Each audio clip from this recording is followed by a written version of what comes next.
함께 보실 말씀 신명기 17장 14절에서 20절 함께 교독하고 20절 같이 읽겠습니다. 14절 제가 먼저 읽습니다.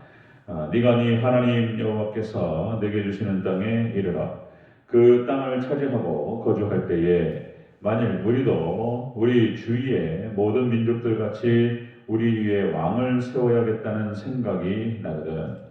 반드시 내 하나님 여호와께서 택하신 자를 위에 왕으로 세울 것이며 네 위에 왕을 세우려 하면 네 형제 중에서 한 사람을 할 것이며 네 형제 아닌 타국인을 네 위에 세우지 말 것이며 그는 병마를 많이 두지 말 것이요 병마를 많이 얻으려고 그 백성을 애국으로 들어가게 하지 말 것이니 이는 여호와께서 너희에게 이르시기를 너희가 이후에는 그 길로 다시 돌아가지 말 것이라 하셨음이며 그의 아내를 많이 주어 그의 마음이 미혹되게 하지 말 것이며 자기를 위하여 은을 많이 쌓지 말 것입니다. 그가 왕위에 오르거든 이 율법서의 등사본을 레위 사람 제사장 앞에 책에 기록하여 평생에 자기 옆에 두고 읽고 하나님 여호와 경외하기를 세우며 이 율법의 모든 말과 이 규례를 지켜 할 것이라. 함께 있습니다. 그리하면 그의 마음이 그의 형제 위에 교만하지 아니하고 이 명령에서 떠나 좌로나 우로나 치우치지 아니하리니 이스라엘 중에서 그와 그의 자손이 왕위에 있는 날이 장구하리라. 아멘. 네, 인사합니다. 오직 예수님, 예수님의 은혜와 평강이 넘치시기를 축원합니다. 아멘. 오늘 함께 읽으신 신명기 17장 14절에서 20절 오늘 본문을 토대로 왕의 규례라는 제목으로 말씀 받겠습니다. 왕의 규례. 말씀이 아까워서 언제 우리 성도님들 더 많은 분들 앉아 계실 때 말씀을 나눴으면 좋겠는데 뭐 여기다 기록한다고는 하지만은 얼마나 누가 많이 보겠는가 그런 생각이 들고 나중에 또 기회 있을 때도 나누도록 하고요. 참 아깝다. 더 많은 분들이 들었으면 좋겠다 이런 생각 많이 합니다. 우리 신명기 17장 1절부터 13절 말씀까지는 우상 숭배자들을 극형에 처하라. 우상 숭배자들 때문에 우상 숭배 때문에 망하기 때문에 그래서 이쪽으로 유도하는 자들이라든지 이거는 하나님께서 아주 그냥 그 극형을 말씀하셨어요. 이제 그런 내용이 기록되고 있고요. 그리고 그렇게 할 때에는 반드시 두세 증인 확실한 증거 재판주의를 최대한 고려하라 이런 얘기가 되겠습니다. 이제 그 정도 내용이 나왔고요. 이제 중요한 내용이 또 앞에 있기 때문에 바로 건너뛰도록 하겠습니다. 오늘 함께 보신 신명기 17장 14절 20절에 이제 왕의 규례가 나오는데요. 이스라엘 백성들은 신정 국가로서 하나님께서 친히 이스라엘의 왕이셨습니다. 그런데 이스라엘이 하나님만을 왕으로 섬기는 것을 떠나게 됩니다. 그래서 사람을 왕으로 세우는 이것이 예언되었고요. 그대로 성취되었던 것입니다. 이것이 신명기 오늘 본문 말씀에서 이것이 옳기 때문이라든지 그런 것이 아니고 이런 일이 벌어질 수 있다. 그렇게 이런 일이 벌어졌을 때는 이런 안전장치를 둬야 된다. 이렇게 말씀하신 거예요.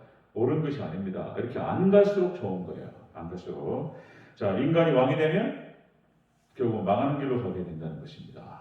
결국 이스라엘 백성들은 그래서 망하고 말아버렸죠. 인간이 왕이 되었기 때문에. 역시 교회도 마찬가지입니다. 목사가 왕이 되거나 장로가 왕이 되거나 아니면 성도들 여론이 왕이 되거나 여러분들 사람이 왕이 되면 안 되는 줄로 믿습니다. 안 돼요. 그러면 망하는 거예요. 망하는 것입니다. 그래서 이제 민다세 그런 말씀 드리면서 교회가 민주주의, 인본주의가 돼서는 안 된다. 그런 말씀 많이 드렸는데 민주주의에서는 그런 표현을 쓰죠. 민심이고 천심이다. 이런 표현을 쓰는데 우리 교회와 하나님 나라에서는 그렇지 않습니다. 오직 여러분들 하나님만이 말씀만이 천심인 줄로 믿습니다. 민심이 천심 아니에요. 큰일 나요. 인간은 죄인이기 때문에 인간은 철저히 하나님을 거역할 수밖에 없고 떠날 수밖에 없고 악할 수밖에 없는 거예요. 인간이 지배해버리면요 망하는 거예요. 자, 여러분들 그래서 철저하게 우리는 인본주의가 아니고 신본주의 신앙으로 무장되는 저희 대전적교 되기를 축원합니다. 신본주의 신앙입니다. 신본주의. 자, 그래서 하나님께서 말씀하셨어요. 옳기 때문에 그런 것이 아니라 너희가 만약에 다른 왕을 삼고자 하거든 안전장치를 하나님께 두셨어요. 이렇게 하라. 이렇게 하라고 이스라엘을 지켜야 될 왕의 규례였습니다. 우리도 여기서 우리에게도 해당되는 말씀이에요. 자세히 한번 살펴보도록 하겠습니다. 왕의 규례 첫 번째, 말을 많이 두지 말라. 이렇게 말씀하셨어요. 말을 많이 두지 말라. 16절을 같이 읽겠습니다. 시작. 그는 병마를 많이 두지 말 것이요 병마를 많이 얻으려고 그 백성을 애굽으로 돌아가게 하지 말 것이니 이는 여호와께서 너에게 이르시기를 너희가 이후에는 그 길로 다시 돌아가지 말 것이라 하셨음이며 아멘. 말을 많이 두지 말라. 이 말은 하나님 백성들 이스라엘의 왕, 여기서 이제 왕이라고 하는 것은 이스라엘의 전통적인 왕을 말하기도 하고요. 이것은 또 그 2차적인 의미로 왕권을 가진 성도들을 말하는 것입니다. 우리에 대한 규례인 거예요. 왕권 성도를 말하는 것입니다. 그래서 말을 많이 두지 말라. 이 말이라고 하는 것은 세상의 힘을 상징합니다. 세상의 힘을 상징하고 그것이 돈일 수도 있고요, 권력일 수도 있고 말을 의지하지 말라. 말을 많이 두지 말라. 그래서 이 뜻은 세상 것을 의지하지 말라 그런 뜻입니다. 세상 것을 의지하지 말라. 자, 하나님께서는 절대로 교만한 자를 사용하시지 않습니다. 하나님께서는 절대로 하나님의 다른 것을 의지하거나 그리고 그렇게 교만한 사람들은 절대 사용하지 않는다라고 하는 것입니다. 하나님께서 역시 하나님만을 의지하는 자들을 들어 쓰시는 줄로 믿습니다. 하나님만을 의지하는 자를 들어 쓰신다. 다윗이 모든 전쟁에서 백전백승할 수 있었던 이유가 뭐냐면 다윗이 하나님만을 의지했기 때문이라는 거예요. 다윗이 실수도 했었지만은 역시 다윗은 철저하게 하나님만 의지했던 그런 사람이었다. 역대상 18장 4절에 보니까 역대상 18장 4절 다윗이 블레셋을 제압하고 모압을 제압합니다. 그 다음에 소바왕 하다데셀이라는 표현이 나오는데요. 소바왕을 제압하면서 병거 1000대와 기병 7000명과 보병 20000명을 빼앗고 다윗이 그 병거 100대의 말만 남기고 그 외의 병거의 말은 다 발의 힘줄을 끊어버렸다. 이렇게 기록됩니다. 말에게 있어서 발의 힘줄을 끊어버리면은 쓸 수가 없는 것이잖아요. 당시에 이 말이라고 하는 것은 전차를 상대하는 전쟁에 있어서 거의 전차 부대예요. 그 기동력과 그 파워가 이 말이 어마어마했던 것이 지금도 말이 비싸고 가치가 높지만은 당시에는 뭐 어마어마한 것이었죠. 근데 말을 갖다가 얻었단 말이에요. 그러면은 이것만큼 큰 수확물이 어디 있냔 말이에요. 그러면은 자기의 세력을 확장시키는 데서 그 말을 사용해야 되지. 왜 팔의 힘줄을 끊어버리냔 말이에요. 이것은 무엇을 의미하냐면 다윗이 이런 병거라든지 철저히 말을 의지하지 않고 오직 하나님만을 의지하겠다라고 하는 그런 결의의 표현인 줄로 믿습니다. 다윗이 그렇게 했다는 거예요. 나는 하나님만 의지하리라. 시편 20편이 다윗의 시입니다. 시편 20편 7절 8절에 이렇게 기록됩니다. 어떤 사람은 병거, 어떤 사람은 말을 의지하나 우리는 여호와 우리 하나님을 자랑하리로다. 그들은 비틀거리며 엎드러지고 우리는 일어나 바로 서도다. 아멘. 다윗은 이런 사람이었습니다. 말을 의지하지 않고 오직 하나님만을 자랑하리라. 흔들리지 않았어요.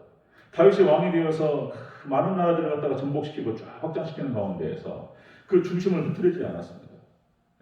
약간 실수도 있긴 있었지만은 역시 다윗은 심지가 고든 사람이었다. 자, 이사야서 31장 1, 2절 이스라엘 백성들이 타락해가지고 하나님을 의지하지 않고 주변의 강대국들을 의지합니다. 하나님 너무나 가슴 아파요. 하나님께서 이사야를 통해서 이렇게 말씀하셨습니다. 자, 도움을 구하러 애굽으로 내려가는 자들은 화가 있을진저 그들은 말을 의지하며 병거의 많음과 마병의 힘이 강함을 의지하고 이스라엘의 거룩하신 이를 앙모하지 아니하며 여호와를 구하지 아니하나니 여호와께서 재앙을 내리실 것이다.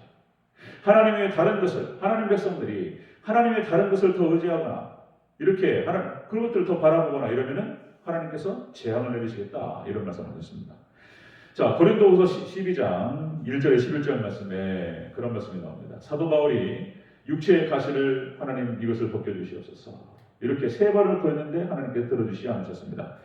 자, 여러분 사도 바울은 잘 아시다시피 탁월한 학문을 가진 사람이었습니다. 가말리엘 문화생이었습니다. 쉽게 말해서 지금 최고의 학부의 자격증을 가진 사람이었습니다. 로마의 시민권자였습니다. 그러니까 누리면서 살라고 맘만 먹었으면 얼마든지 누리면서 살 수 있는 그런 사람이었습니다. 그러니까 하나님께서 이 바울을 사용하시기 위해서 자고하지 않게 하시려고, 이 자고라고 하는 것은 교만입니다. 교만하지 않게 하시려고 육체의 가시를 주셨다. 이렇게 기록되고 있습니다. 그래서 이 사도 바울이 그렇게 기록하죠. 내 능력은 약한 데서 강하여집니다. 우리가 약할 때 더욱더 하나님만 의지함으로 말미암아서 강하게 될 줄로 믿습니다. 하나님만 의지하라, 그런 것입니다. 왕의 규례 첫 번째로, 자, 병마, 말을 많이 두지 말라, 세상 것을 의지하지 말라, 이렇게 말씀하셨습니다. 이게 첫 번째 안전장치였습니다. 두 번째 안전장치, 두 번째로 아내를 많이 두지 말라, 그러셨습니다. 아내 17절 읽겠습니다. 시작. 그에게 아내를 많이 두어 그의 마음이 미혹되게 하지 말 것이며 자기를 위하여 은금을 많이 쌓지 말 것이니라. 아멘. 아내를 많이 두지 말라. 이것은 정결한 삶을 말하는 것인데요. 왕이 돼가지고 그냥 주색잡기에 빠져가지고 이거 망하는 길이죠. 그러니까 아내를 많이 두지 말고 그 마음을 그 나라와 그의 의를 구하는데, 하나님의 나라를 통치하는데 더 마음을 두라는 것이었습니다. 이 말이. 자, 그런데 다윗이 첩이 10명이었습니다. 여러 명의 아내를 두고 여러 명의 배다른 자식을 둬서 다윗이 말년에 참 힘들었던 것이 바로 이런 것 때문이었어요. 하나님께서 왕의 길을 정하셨는데 신명기에서 말씀하셨어요. 근데 다윗이 이것을 어겨가지고 사단이 난 거예요. 사단이. 그리고 솔로몬도 마찬가지입니다. 솔로몬의 아내가 몇 명이에요? 700명. 그 다음에 후궁이 300명. 1000명이에요. 1000명. 이게 솔로몬이 망가지는 이유가 그런 거죠. 아내는 두지 말라, 많이 두지 말라 말씀하셨는데 여기서 미혹을 당했던 것이죠. 호세아 4장 12절 말씀. 내 백성이 나무에게 묻고 그 막대기는 그들에게 고하나니 이는 그들이 음란한 마음에 미혹되어 하나님을 버리고 음행하였음이니라. 하나님 호세아 선지자를 통해서 그렇게 말씀하셨습니다. 이 백성이 음행을 저질렀다, 가늠했다. 참 가슴 아픈 얘기죠. 디모데전서 4장 1절. 후일에 어떤 사람들이 믿음에서 떠나 미혹하는 영과 귀신의 가르침을 따르리라. 이런 말씀. 디모데전서 6장 17절. 네가 이 세대에서 부한 자들을 명하여 마음을 높이지 말고, 우리는 마음을 높이지 말고 마음을 낮춰야 될 줄로 믿습니다. 스스로 겸손하게 자신의 마음을 낮추고, 자, 정함이 없는 재물에 소망을 두지 말고, 재물에 소망을 두지 말고 오직 우리에게 모든 것을 후히 주사 누리게 하시는 하나님께 소망을 두라. 하나님께만 소망을 두시기를 축원합니다. 이렇게 하라는 거예요. 왕의 규례는 그것이었습니다. 왕의 규례, 병마를 많이 두지 말라, 세상 것을 의지하지 말라. 두 번째 안전장치, 아내를 많이 두지 말라, 정결한 삶으로 먼저 그의 나라와 그 의를 구하라. 이것이 이제 하나님만을 왕으로 섬길 수 있는 안전장치였습니다. 세 번째입니다. 왕의 규례 세 번째, 율법을 곁에 두고 배우라. 이렇게 말씀했습니다. 19절을 펼치겠습니다. 19절 시작. 평생에 자기 옆에 두고 읽어 그의 하나님 여호와 경외하기를 배우며 이 율법의 모든 말과 이 규례를 지켜 행할 것이다. 아멘. 율법. 왕의 규례 세 번째가 율법을 곁에 두고 항상 배우라. 그러니까 왕권 성도가 이 땅에서 살아가야 될 하나님만을 왕으로 섬기는 그런 비결, 안전장치가 역시 말씀입니다. 말씀을 곁에 두고 항상 가까이 하고, 말씀을 듣고, 말씀을 읽고, 말씀을 연구하고, 묵상하고, 말씀 곁에 두라는 거예요. 역시 여러분들, 우리 하나님 백성들의 생각과, 우리 엊그저께 나눴던 말씀처럼 우리 하나님 백성들의 생각 그리고 행동과 삶의 기준이 오직 말씀이어야 될 줄로 믿습니다. 말씀밖에 없다는 거예요. 말씀은 역시 하나님의 약속이며 그 하나님의 약속은 반드시 성취되며 그 성취됨으로 말미암아서 그 말씀은 현실이 될 줄로 믿습니다. 하나님 말씀이 곧 현실인 거예요. 믿습니까? 이거 확실하게 딱 정해야 돼요. 하나님 말씀하신 건 다 눈앞에 드러나는 거예요. 하나님 말씀하신 것은 현실이다. 그래서 하나님께서는 삼일체, 그러니까 동일본질 세국은 하나님 말씀 정보, 이것이 예수님의 생명이며 그리고 성령님의 생기라는 거예요. 여기 안에 다 들어가 있어요. 말씀 안에.